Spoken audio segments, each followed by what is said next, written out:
Hello and a warm welcome to our live event today with myself, Ashok Gupta. I'm founder and CEO of the Gupta Program. And I'm really delighted that you're joining me here today to talk about something which we've had a lot of questions about here at the Gupta Program, and we decided to do a live event. And that is something called somatic retraining. And today what we're going to be doing is understanding what somatic retraining is, how it's relevant for helping you in healing and recovering from whatever chronic condition that you have, and also some of the neurobiology behind it and what you can expect when you engage in that aspect of brain retraining. Now, as many of you know, the Gupta Program is one of the first brain retraining programs. We were going since 2007, and we incorporate a number of different modalities such as somatic retraining, brain retraining, neuroplasticity, the accelerator technique, and many different techniques that come together to support healing.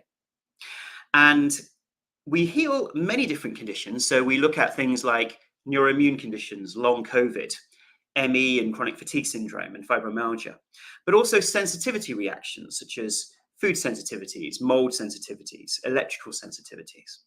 And finally, some of the more autonomic conditions as well as pain conditions. And we know that pain is rife in the Western world in terms of unexplained pain, back pain, and overall bodily pain, such as we experience in fibromyalgia. And we believe that all of these conditions have commonalities, and those commonalities are based around conditioning in the brain. So today we're going to talk about how brain retraining in the respect of somatic retraining works and how that can support your healing for one of these chronic conditions. And of course, we'd love for you to share this on your social media. So please do share this with your friends, your family, perhaps other support groups, because it's so important that we get this message out there and get more and more people aware of this type of condition and this type of approach. And straight after this event, we will be having a live Q&A with myself. So if you want to find out more about the Gupta Program, our team will actually put information about the live Q&A in the chat, and then you can join us for that. And if it's not there, you can just download our app at App Store or Play Store. Just search Gupta Program, download the app, and the Q&A is right there on the homepage. So you'll be able to find us there as well. So somatic retraining. Now, what does the word somatic actually mean? So the word soma comes from the Greek, and it means the body. Yeah. And often in traditional psychotherapy or therapeutic arts, we think of healing in terms of the mind. And often if you see a therapist, a cognitive behavioral therapist, a psychotherapist, they'll work mainly with the mind, right? Cognitive and behavioral. And that is based on this idea that the mind sits up here and therefore via the brain controls the rest of our organs and senses. And yet, recently we're understanding more and more about the body. And in the East, the body was always involved in the healing arts, for instance, through yoga, through movement. Yeah? And it's also been a myth actually for the Gupta Program. People have thought, oh, perhaps the Gupta Program only works at that level. And actually, from when we first launched in 2007, somatic techniques, bodily techniques were always part of our program through the exercises and the meditations that we had. We just didn't necessarily use the word somatic. So it's a bit of a myth that the Gupta Program doesn't contain those somatic techniques. And now we're obviously reinforcing that because people have asked for that. Okay.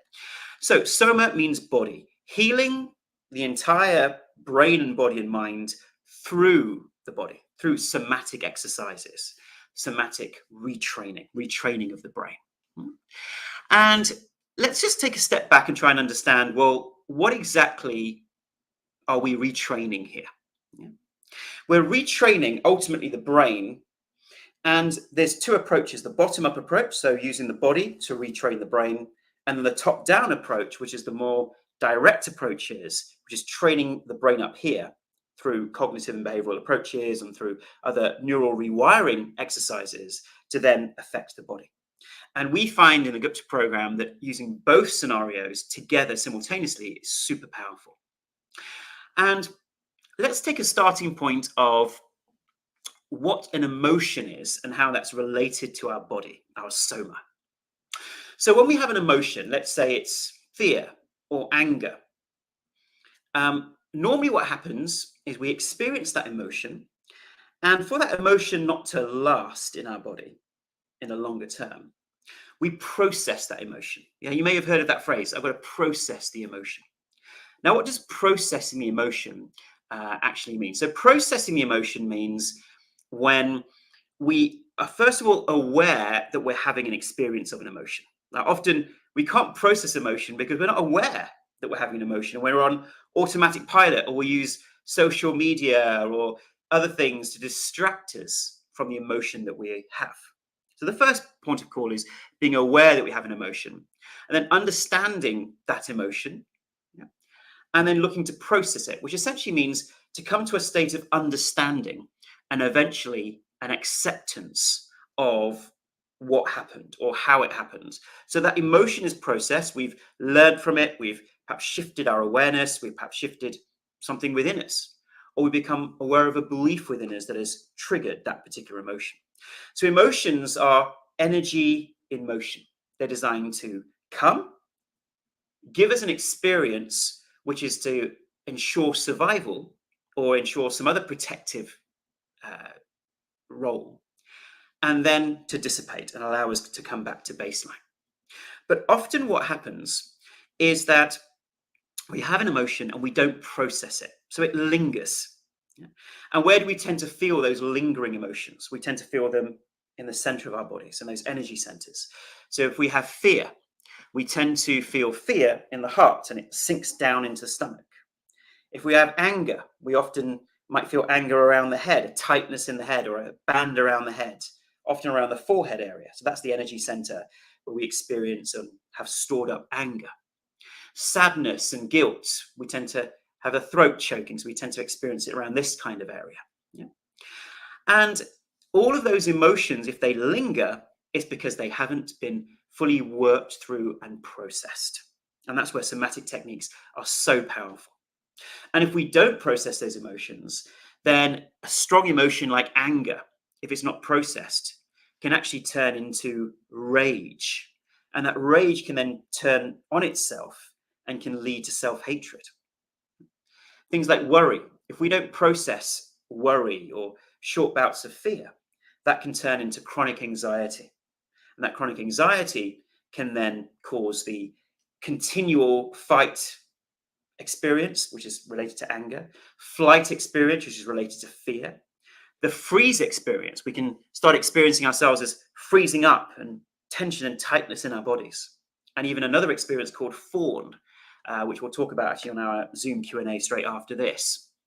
So chronic anxiety is a product of us not processing worry. Let's look at sadness. Sadness, if it's not processed and worked through, can then lead to depression. So processing our emotions is probably one of the most fundamental skills we need to learn as human beings. And yes, it's the one thing that we're not taught at school. Yeah? People say, oh, don't be angry. Parents might tell their children, stop worrying, don't show your anger. And in a classroom, we're told that we have to behave. And yet no one has given us the skills to be able to handle those very strong and powerful emotions, especially that come up as children. Now, let's take the next stage of that. Let's take the situation where people may experience traumatic memories or traumatic experiences. And we often find in the conditions that we treat, most of the adults have had some kind of trauma, whether it's a mild trauma to a moderate trauma, or at least neglect in their past, which has been a risk factor to getting one of these chronic neuroimmune conditions or sensitivity illnesses or even pain. And today I'm going to make the connection and join the dots between all of those different experiences.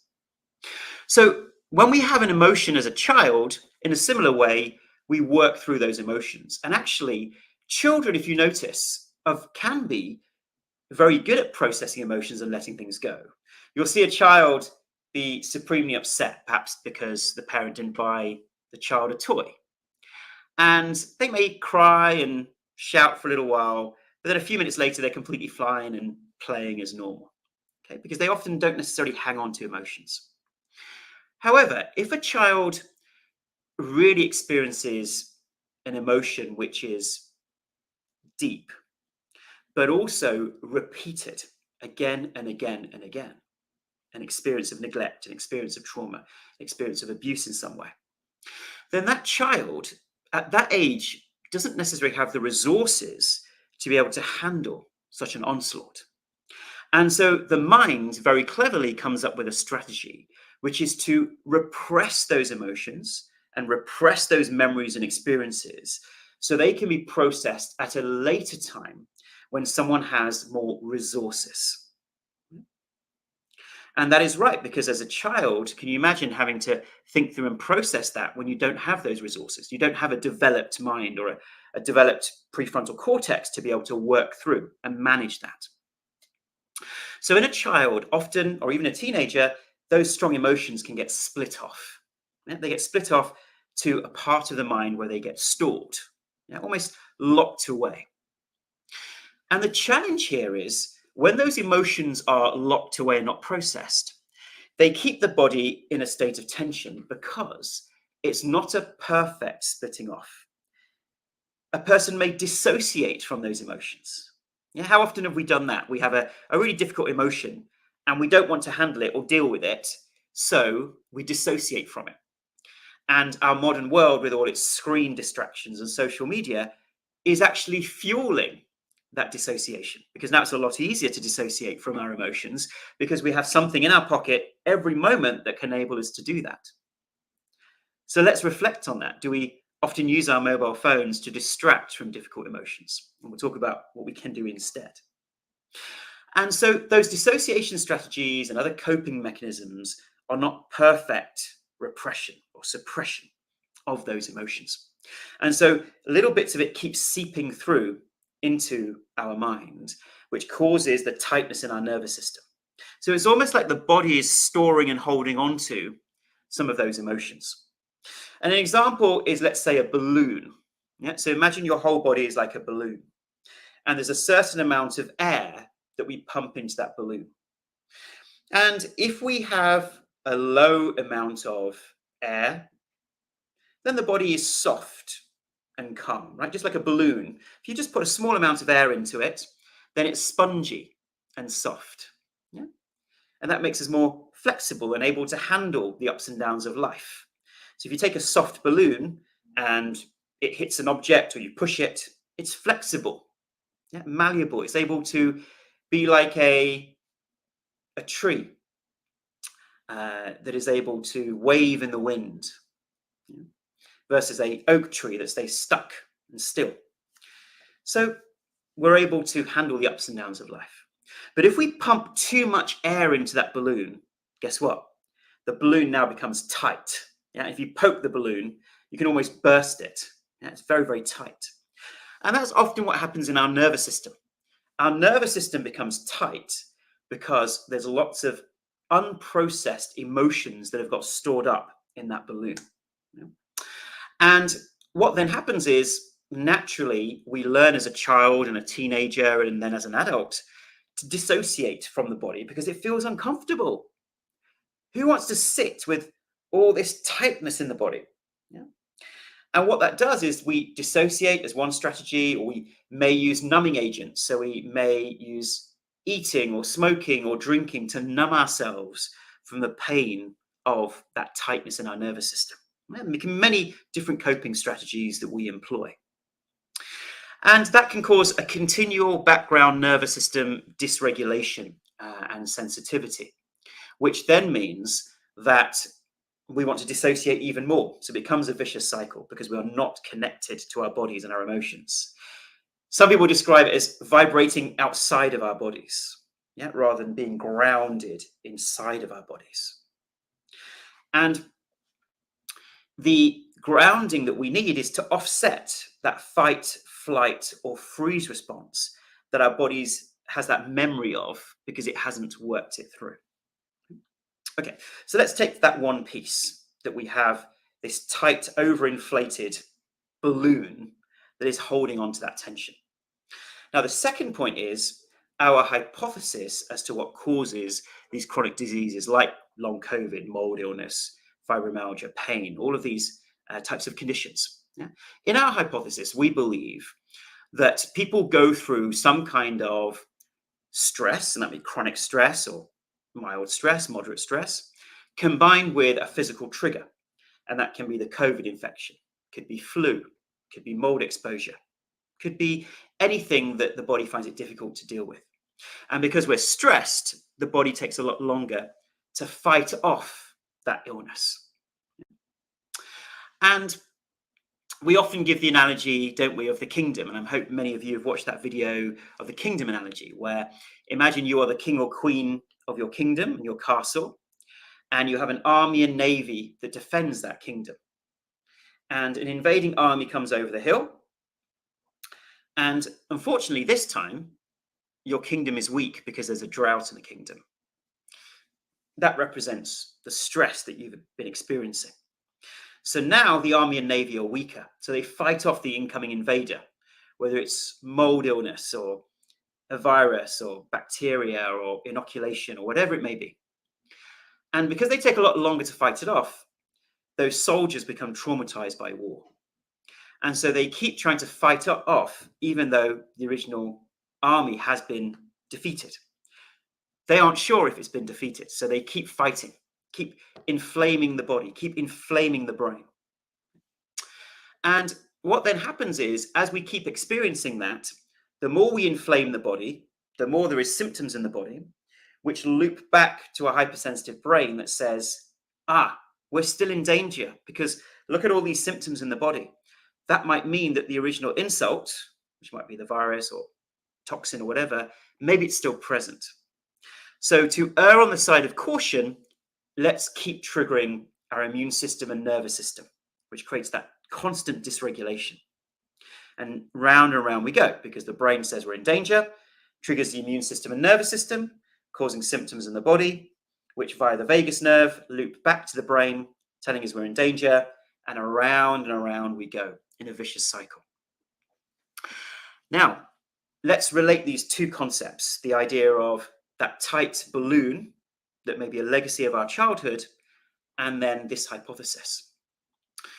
Remember back to when you first had your chronic condition, or perhaps if it's not yourself who has it, whoever the person is that you're watching this on behalf of. At that time, you would have had uncomfortable symptoms in your body. And this is the little secret here.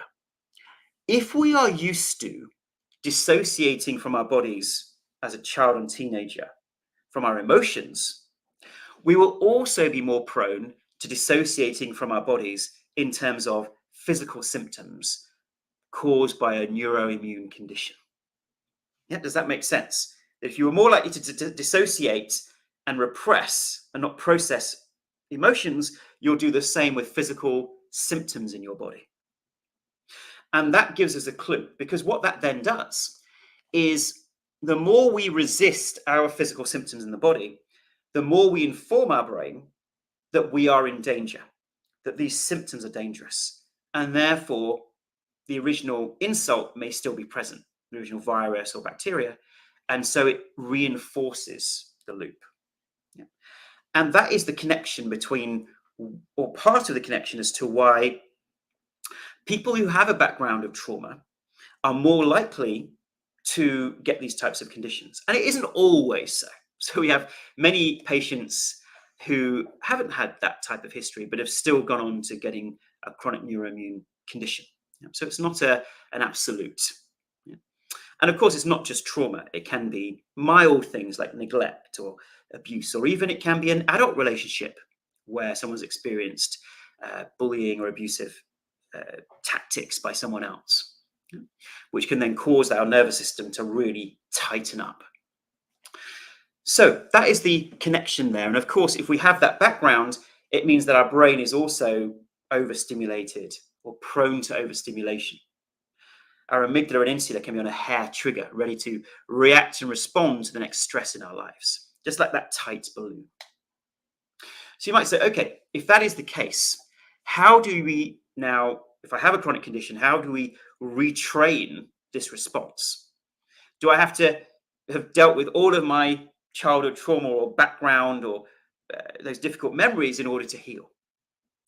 And the good news is that despite what people may tell you, our experience is that you don't need to have resolved and worked through all of your trauma in order to heal from a chronic illness.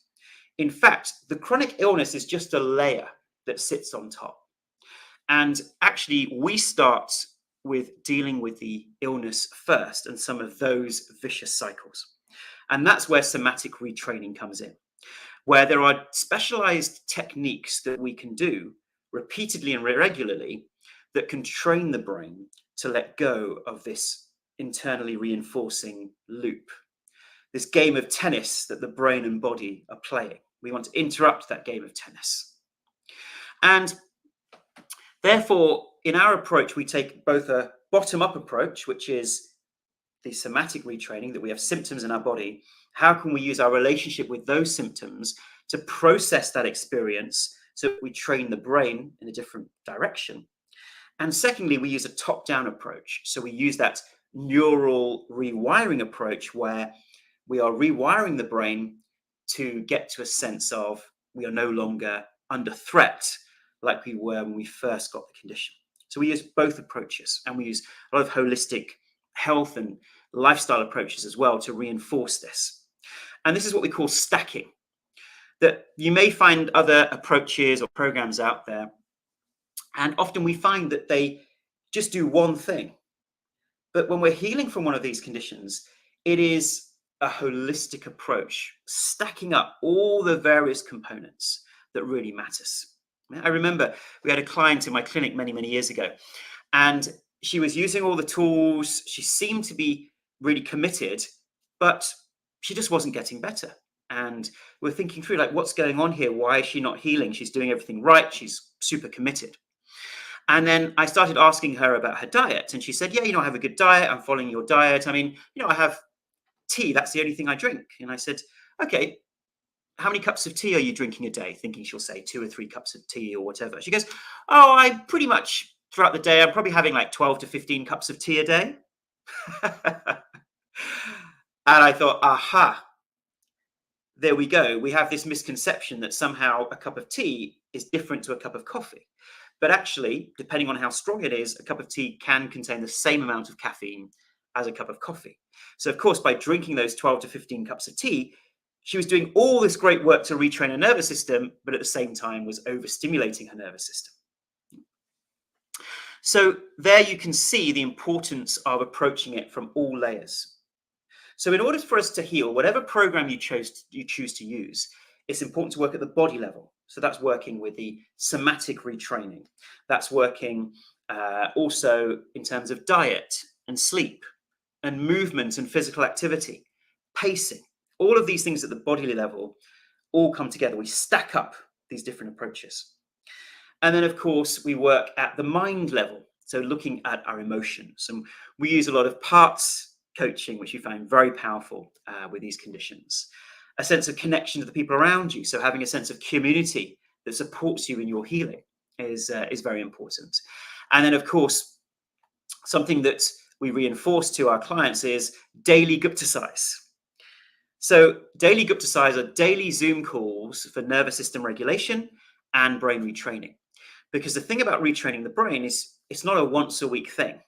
It's a bit like if you go to a yoga class once a week, sure, you'll have some benefit there, but that isn't going to be the thing that's going to really deep down heal your nervous system.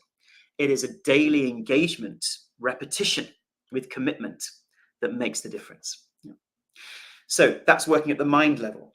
Then there's a mental level, and that's where some of our main 7-step brain retraining techniques and the accelerator really hold their own and can make big impact over short periods of time. And finally, at the spiritual level. And spiritual doesn't mean you necessarily have any type of belief system. It's really your deeper connection with yourself, people around you, and the universe, a higher power, whatever you wish to call that, even if it's just love. And that is really understanding some of the deeper reasons for why this condition has come to us at this point in our lives, and working at all 4 layers: the body, the mind, the mental level, the intellect level, and then the spiritual level, working at all 4 levels. And when we work at all those 4 levels, it stacks up the healing and we see profound changes. So whatever work you're doing on yourself, whatever you're doing to heal, please do look at all of those levels of healing, because mainstream medicine tends to only look at one small part, which is the body level. And even at the body level, tends to work at the reductionist level at the biochemical level, and at looking to heal everything upstream by dealing just at the reductionist biomedical level. And I just think that concept may work for certain diseases, but doesn't work for these types of conditions. So I hope that's given you a flow and an explanation, starting with our childhood and some of the challenges that tighten up our nervous system, like that balloon, which they make us more prone to nervous system dysregulation as an adult.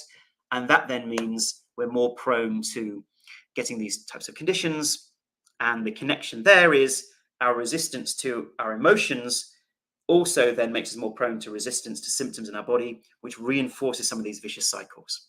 And therefore, a bottom-up and top-down approach can support us in our healing from so many different conditions. And if you're thinking about brain retraining, there's obviously options, and I hope that you will potentially look at our program, as we will be starting a new webinar series with myself. So 12 weeks of coaching with myself, starting on Monday, the 8th of July. So very shortly, and you can even join after that. And it's something where we know that you may be skeptical. You may think, well, this seems quite a bit of investment. And you may say, is this really going to work?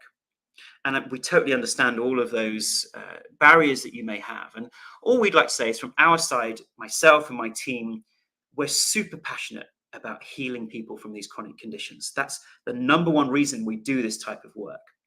And really, our program is the only one that's got randomized controlled trials, several of them showing efficacy. So it's not just a theory or something you watch on an Instagram video, but is actually backed by science. And you can see a lot of that, all those studies and those medical publications at our website at guptaprogram.com/research. And then you can read through those research studies and show that we have objective evidence behind this, not just the anecdotes. And we're looking to do more studies, larger scale studies, and we now have a lot of integrative and functional medicine doctors who are also recommending this approach as well, which has been fantastic. So I hope you can join us for that. And obviously, if you choose to upgrade to premium, we do offer a 1-year money-back guarantee. So you have nothing to lose by giving this a go and seeing how it can impact on your health and well-being. So straight after today's event now, we're going to be having a live Q&A with myself. And this is for people who perhaps don't have the Gupta program, so don't have the premium version, and just want to find out more and see if this approach is right for them. And most importantly, we call it Ask Ashok Anything, well, almost, where you get the opportunity to ask the questions you've always wanted to ask and get your personal answers and personalized in terms of customizing the program. So I hope that you will actually join us on that Q&A, and please do share this video. So I'd love for you to like and share. Perhaps you can share it on your feed, your Facebook feed, your YouTube feed. Perhaps you can share it on patient groups, because this type of knowledge is super, super important, because not many people are talking about this connection between our past and then these chronic conditions, and actually going into the neurobiology of this. So behind everything I've said today, there's a huge amount of neurobiology that supports this. And I would love for you to be able to get this out there far and wide. So yes, once again, please do share this with the folks around you. And all I wish to leave you with is that hope and that belief that no matter what anyone else has said, you do have the power to heal.